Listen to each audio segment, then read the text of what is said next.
Lorsqu'on prononce le nom de Socrate, c'est toute l'image de la philosophie antique qui s'impose. Un homme simple, pieds nus, déambulant dans les rues d'Athènes, interrogeant les passants dans les marchés, les gymnases, les tribunaux. Il n'enseigne pas, il questionne. Il ne transmet pas de savoir tout fait, il déplie les contradictions. Il fait accoucher les esprits. Sa méthode, la maïeutique, s'inspire du métier de sage-femme. Il ne donne pas la vérité, mais aide chacun à la mettre au monde. Mais qui était vraiment Socrate? Aucun de ses écrits ne nous est parvenu. Tout ce que nous savons de lui nous vient d'autres voix, et surtout de deux disciples aux visions très différentes, Platon et Xénophon. Chez Platon, Socrate devient presque un prophète. Il parle du monde des idées, du bien en soi, de l'immortalité de l'âme. C'est un Socrate éthéré, presque détaché des choses humaines. Mais chez Xénophon, un autre Socrate apparaît. Un Socrate plus proche du sol, un Socrate qui s'intéresse à l'éducation des enfants, à l'amitié, au commandement militaire, à l'agriculture. Car oui, dans l'économique, l'un des dialogues les plus étonnants de Xénophon, Socrate s'entretient avec un riche propriétaire terrien, Iscomaque, pour comprendre comment il parvient à bien gérer son domaine. Ce texte pourrait sembler anecdotique, mais il révèle en réalité une philosophie du quotidien, fondée sur la maîtrise de soi, la rigueur, la justice, la capacité à gouverner non seulement les terres, mais aussi les hommes, et surtout, soi-même. Socrate y apparaît comme un curieux du réel, attentif aux techniques agricoles, mais surtout à ce qu'elles révèlent sur la nature humaine. Car pour bien cultiver, il faut de la patience, de l'ordre, de la prévoyance, et ce sont là précisément les vertus du bon citoyen, du bon chef, de l'homme beau et bon. Quant à Xénophon, il faut dire quelques mots de lui. Né vers 430 avant Jésus-Christ, contemporain de la guerre du Péloponnèse, il est avant tout un homme d'action, cavalier aguerri, stratège, chef d'armée, mais aussi écrivain prolifique. Il quitte Athènes pour servir les Perses, puis s'installe à Sparte. Contrairement à Platon, Xénophon ne cherche pas à bâtir une cité idéale. Il s'intéresse à la manière dont les hommes vivent, dirigent, commandent, travaillent. Pour lui, la vertu n'est pas une abstraction, c'est une excellence pratique. Une compétence dans l'art de bien gérer, que ce soit un foyer, une armée ou une exploitation agricole. C'est ce regard très concret qu'il prête à Socrate dans l'économique. Et à travers ce dialogue, c'est tout un programme éthique qui se dessine, une réflexion sur le commandement, la responsabilité, l'autodiscipline, la justice et ce qui fait qu'un homme est véritablement grand, non pas par la naissance, mais par ses actes, son caractère, sa capacité à cultiver l'ordre en lui-même comme dans la terre qu'il travaille. Dans ce nouvel épisode de la Ganip, nous allons explorer cette autre facette de la philosophie antique, celle qui ne sépare pas l'esprit du monde, mais qui voit dans l'agriculture, dans la gestion domestique, dans le labeur quotidien, un miroir de l'âme et une école de vertu. Dans l'économique, Xénophon ne nous présente pas un simple traité technique sur la culture des céréales ou l'élevage. Ce qu'il propose, c'est une leçon morale, politique et existentielle, où l'agriculture devient un miroir de la vertu humaine.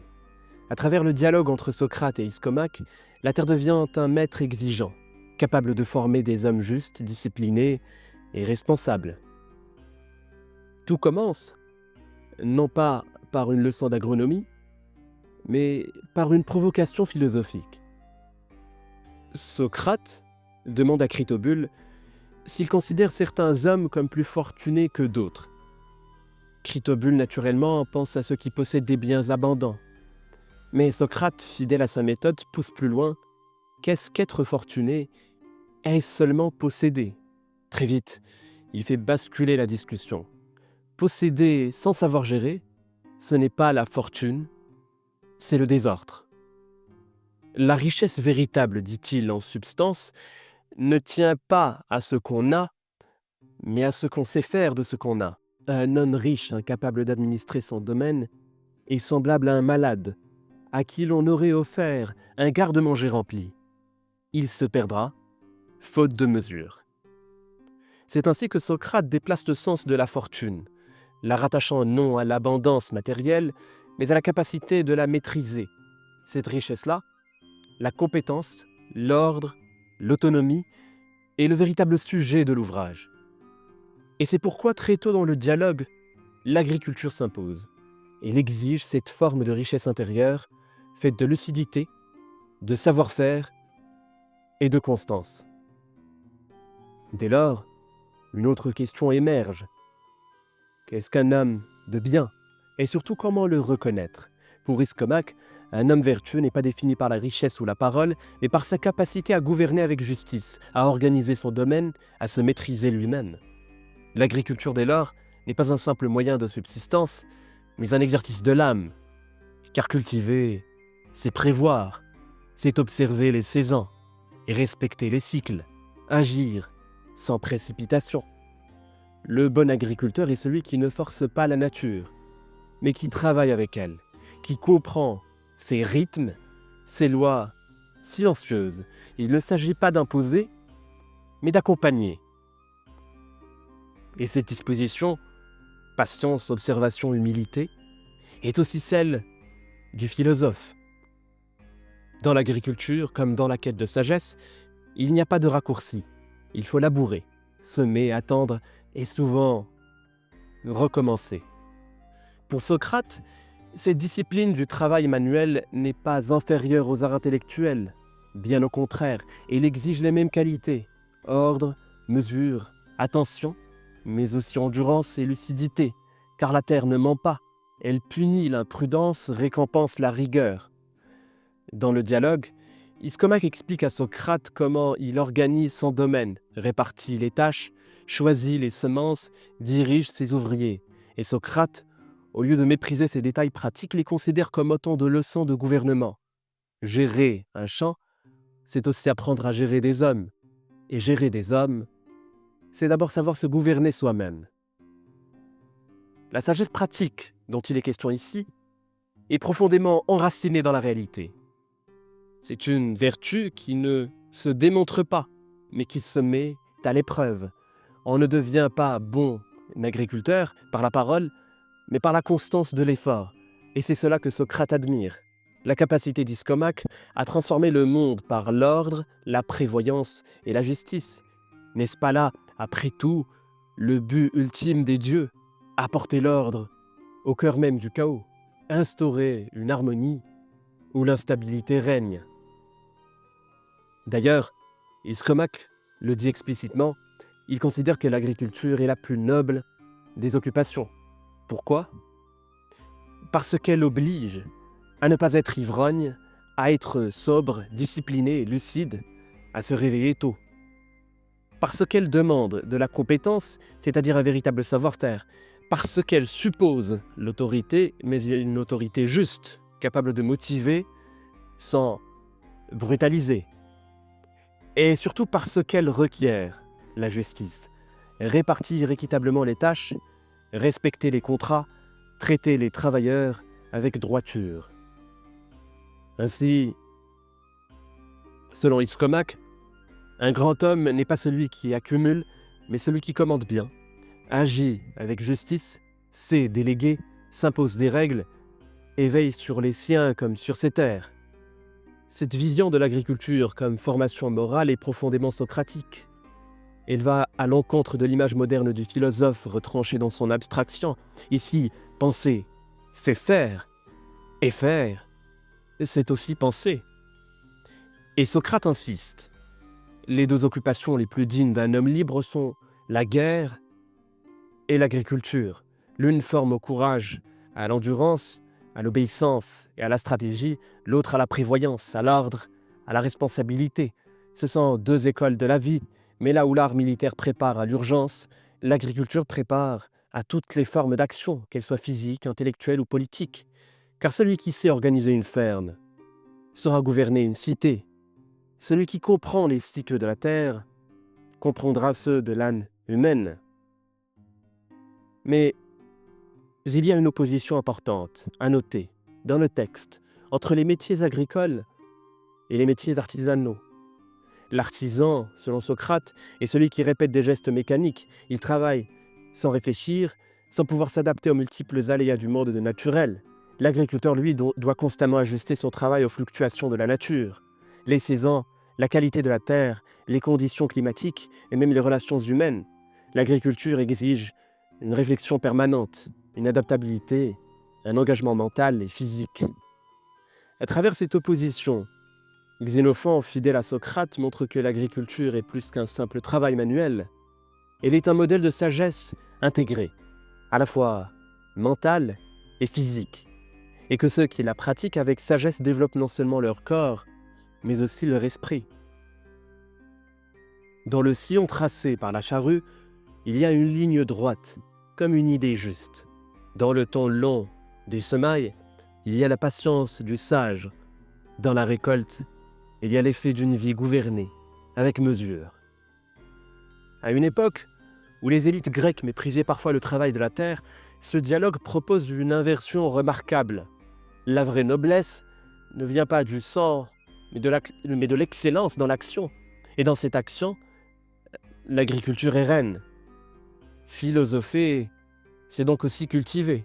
Cultiver la terre, mais aussi cultiver l'âme, le caractère, la justice intérieure. Et c'est pourquoi, dans l'économique, l'agriculture devient plus qu'un métier. Elle devient une école de vertu. Dans le dialogue de Xénophon, Iscomaque, un homme riche et respecté, décrit à Socrate la manière dont il gère son domaine.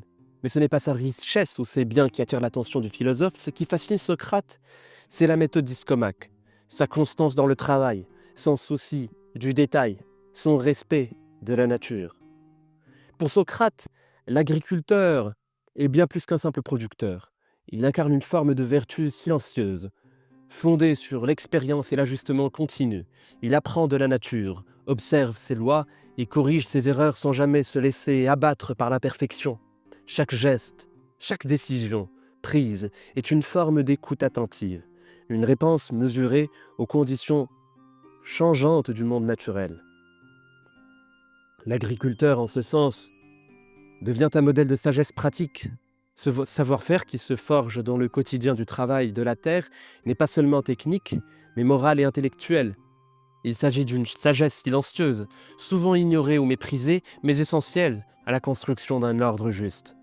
Ce n'est pas une philosophie abstraite, mais une philosophie vivante, incarnée dans chaque action.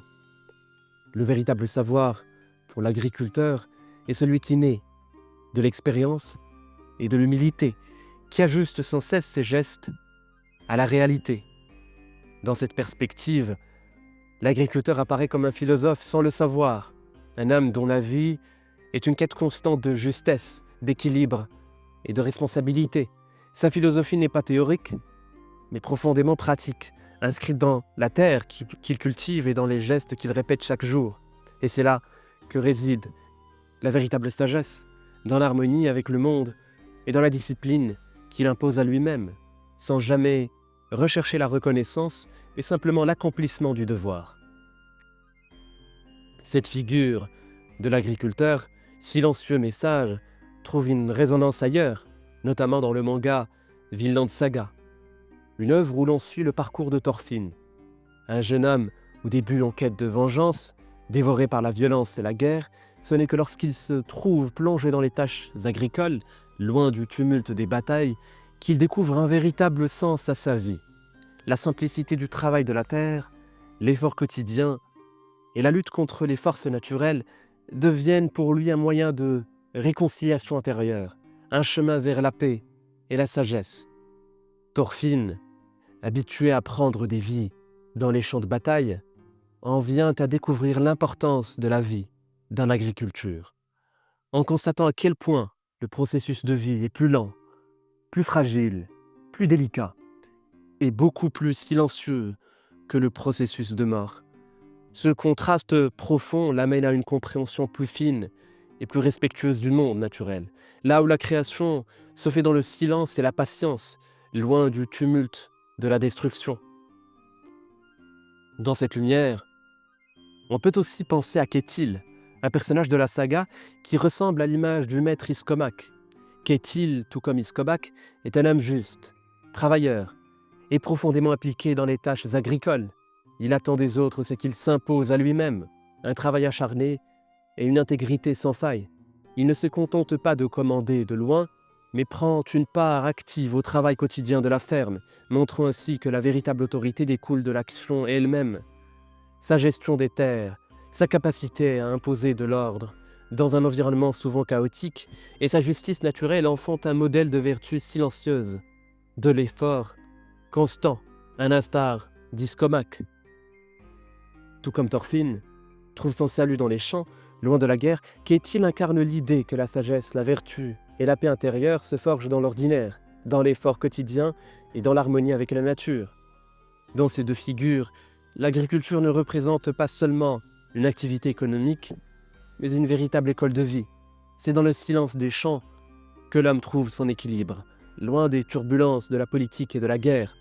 Et tout comme dans la pensée de Xénophon, l'agriculture devient une forme de philosophie vécue, loin des spéculations abstraites, mais enracinée dans la réalité du quotidien. Dans un moment clé du dialogue, Iskomak, avec une lucidité frappante, livre une définition du vrai homme de valeur, celui qui incarne les vertus fondamentales que la société et la nature elle-même respectent. Il cite juste, capable de commander, tempérant, compétent dans les affaires humaines. Cette déclaration résume parfaitement l'essence de ce qu'Iskomak considère comme étant l'homme véritablement honorable. Pour lui, il ne s'agit pas simplement de posséder des biens ou d'occuper une position de pouvoir. Un homme de valeur est avant tout juste, capable de discerner ce qui est droit et de prendre des décisions en conséquence. Mais il doit aussi être capable de commander, ce qui implique une grande maîtrise de soi et des autres. L'équilibre intérieur est essentiel. Un homme de valeur doit tempérer ses désirs, ne pas céder à la tentation des excès, qu'il s'agisse de nourriture, de boisson ou de toute autre forme de plaisir. Ce contrôle de soi, cette tempérance est cruciale. L'agriculture en particulier exige cette vertu car elle ne permet aucun compromis avec la mesure. Elle récompense la constance, mais elle ne pardonne pas l'excès, qu'il soit dans le travail ou dans l'abondant. Si l'on force la nature, elle résiste. Si l'on néglige les tâches, elle se retourne contre l'homme. Ce qui frappe dans cette définition d'Iskomak, c'est sa cohérence avec les exigences de l'agriculture elle-même. La terre dans son travail quotidien devient un miroir de l'homme juste. Elle réagit au moindre faux pas, à la moindre négligence. Elle récompense ceux qui la traitent avec respect et mesure, ceux qui comprennent qu'un excès d'effort ou un manque d'effort la perturbe. C'est là que l'on trouve une connexion profonde entre l'agriculture et les vertus humaines. La terre, tout comme l'homme juste, réclame patience, constance et respect.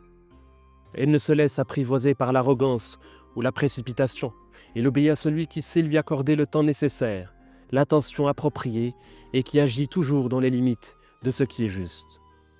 Mais Iskomak va encore plus loin en expliquant que l'agriculture est le métier le plus noble, non seulement en raison de ses bienfaits pour la société et la nature, mais aussi en raison de sa simplicité apparente. Contre toute attente, il affirme qu'elle est l'un des métiers les plus faciles à exercer, mais avec une nuance capitale. Si l'on échoue dans un projet agricole, ce n'est jamais par manque de connaissances ou de savoir-faire, mais bien par un manque de discipline, d'application ou de sérieux. Cette idée souligne l'importance de l'engagement personnel dans le travail agricole. Contrairement à d'autres métiers où l'on pourrait échouer en raison d'un manque de compétences techniques, dans l'agriculture, le succès ou l'échec dépend avant tout de la capacité à respecter les principes fondamentaux du travail de la terre. L'implication constante, la patience et la rigueur dans les gestes quotidiens. Cela nous rappelle que la vertu dans l'agriculture, comme dans la vie en général, ne réside pas seulement dans la connaissance théorique, mais dans l'application régulière de cette connaissance, avec discipline et humilité. Ce n'est donc pas seulement un travail de la terre, mais aussi un travail sur soi-même. La terre se donne à celui qui la respecte. C'est un reflet de l'homme juste et appliqué, qui sait que la nature, tout comme lui-même, ne peut être dominée que par le respect des principes et la constance de l'effort. Dans notre époque, dominée par le productivisme, où la quête de rendement et de profit rapide semble occulter toute réflexion sur le sens profond du travail, ce regard ancien sur l'agriculture résonne comme une forme de subversion.